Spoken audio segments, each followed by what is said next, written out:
देख रहे हैं टाइम्स नाउ नवभारत का डिजिटल पेज और आज अपने खास कार्यक्रम लेट्स डिकोड में हम बात करेंगे संगम नगरी यानी प्रयागराज में शंकराचार्य को लेकर छिड़े संग्राम पर।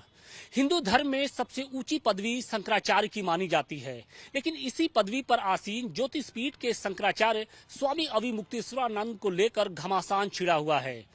इस पूरे विवाद में एक तरफ उत्तर प्रदेश की योगी सरकार है तो दूसरी तरफ खुद स्वामी अविमुक्तेश्वरानंद हैं। दोनों के बीच में शब्दों के बाढ़ चल रहे हैं, आरोप प्रत्यारोप का दौर चल रहा है। हर गुजरते दिन के साथ ये लड़ाई और तीखी होती जा रही है। तो सवाल इसी बात का है कि इस विवाद के पीछे की वजह क्या है। तो इस पूरे घटनाक्रम की जो पृष्ठभूमि तैयार होती है वो माघ मेले के मौनी अमावस्या के दिन से शुरू होती है। मौनी अमावस्या के दिन सुबह तकरीबन 9 बजे स्वामी अविमुक्तेश्वरानंद अपने शिविर से अपने शिष्यों के साथ संगम में स्नान करने के लिए निकलते हैं। पालकी पर सवार होकर वो संगम क्षेत्र पहुंचते हैं और इसी दौरान वहां पर पहले से मौजूद पुलिस और मेला प्राधिकरण के अधिकारियों ने उनके पूरे काफिलों को रोक दिया। परंपरा और भारी भीड़ का हवाला दिया गया और शंकराचार्य से ये अपील की गई कि वो अपनी पालकी से उतरकर संगम क्षेत्र तक जाएं और वहां पर स्नान करने लगें। लेकिन ये बात शायद शंकराचार्य और उनके शिष्यों को नागवार गुजरी और देखते ही देखते पुलिस प्रशासन और शंकराचार्य और उनके शिष्यों के बीच में नोकझोंक शुरू होने लगी। आरोप ये लग रहे हैं कि इसी दौरान पुलिस के कुछ अधिकारियों ने, पुलिस के कुछ जवानों ने शंकराचार्य के जो शिष्य थे उनकी शिखा को पकड़ते हुए घसीटते हुए आगे ले गए और उनके साथ मारपीट की। इसकी जो कुछ तस्वीरें हैं वो सोशल मीडिया पर वायरल भी हुई और इसी के बाद से जो शंकराचार्य का गुस्सा था वो 7वें आसमान पे पहुंच गया। घटना को लेकर शंकराचार्य ने पूरी रात अपने शिविर के बाहर ही धरना देना शुरू कर दिया और उन्होंने एक तरीके से योगी सरकार के खिलाफ अभियान छेड़ दिया। उनका ये कहना था कि जब तक मेला प्राधिकरण के जो अधिकारी हैं उनको ससम्मान स्नान नहीं कराते हैं वो धरना खत्म नहीं करेंगे। इसके साथ ही उन्होंने उत्तर प्रदेश के मुख्यमंत्री योगी आदित्यनाथ पर भी तीखे वार किए और उनकी तुलना मुगल आक्रांताओं से कर दी।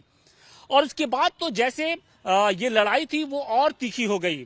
मेला प्राधिकरण की ओर से देर रात उनको एक नोटिस तामील कराई गई जिसमें शंकराचार्य जो शब्द है यानी वो अपने नाम के आगे शंकराचार्य की जो पदवी लिखते हैं उस पर सवाल उठाए गए और ये कहा गया कि आप किस तरह से कैसे इस नाम का इस पदनाम का आप उपयोग कर रहे हैं और बाकायदे इसमें सुप्रीम कोर्ट के कुछ फैसलों का भी हवाला दिया गया।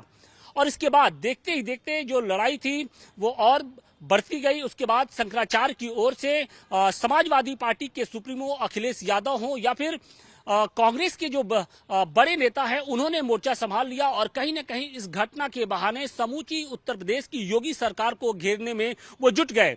तो दूसरी तरफ उत्तर प्रदेश के मुख्यमंत्री योगी आदित्यनाथ के समर्थन में अखाड़ा परिषद के जो मुखिया हैं रविंद्र गिरी के साथ साथ जो तमाम संत थे वो उतर आए और कहीं न कहीं शंकराचार्य को लेकर उन्होंने जो बातें कही वो अब सोशल मीडिया पर वायरल हो रही है। कहा यह गया कि शंकराचार्य स्वामी अविमुक्तेश्वरानंद कहीं न कहीं संत नहीं बल्कि राजनीतिक शख्सियत के तौर पे लगातार बयानबाजी देते आए हैं और यही बात है कि अब उत्तर प्रदेश के मुख्यमंत्री योगी आदित्यनाथ भी खुलकर उन पर वार कर रहे हैं।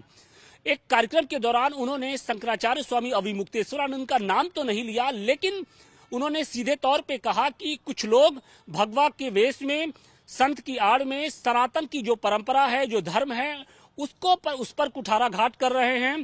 कालनेमी की तरह जो संत समाज है, जो हिंदू समाज है, उसको छलने का काम कर रहे हैं। और इन सब के बीच में देखिए आरएसएस की ओर से भी एक सधा हुआ बयान आया है। आरएसएस के वरिष्ठ प्रचारक इंद्रेश कुमार ने कहा है कि इस पूरे समाधान का जो हल है वो हिंदू धर्म की संस्कृति और कानून के दायरे में रहे तो ज्यादा बेहतर है।